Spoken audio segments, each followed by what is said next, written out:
No nii, kui eelmine kord teine poolaeg lagunes ära, siis seekord pidasite natuke kauem vastu, aga ikkagi tunduvad, et vastased on hetkel mingis asjas üle, et mis see asi on?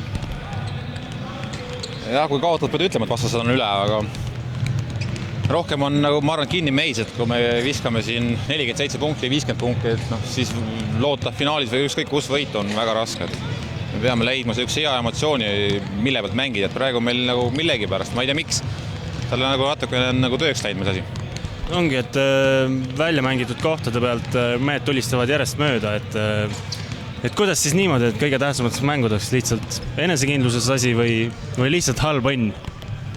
Õnnega tasu ajada, eks siis on, ma arvan, et enesekindluses järelikult ongi, et eks siis kui panda ära jäetakse millegi pärast põdema, tegelikult ei tohiks jääda põdema, mis seal ikka viskad ühe mööda, viskad teise mööda, mingil hetkel läheb, et see ei tohiks jääda põdema. Kuidas selle psühholoogiaga praegu meeskonnas on, et käisite just treeneriga ka rääkimas, et suudate järgmiseks märguks kokku võtta ennast?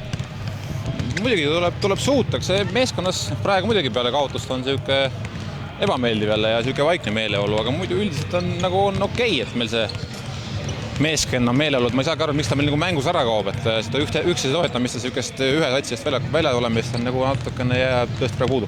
No arvestades neid kahte mängu nüüd on natuke hea meel ka, et saate koduväljakule tagasi.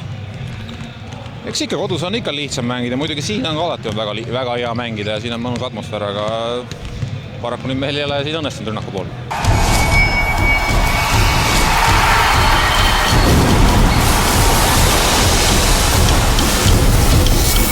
Triobet.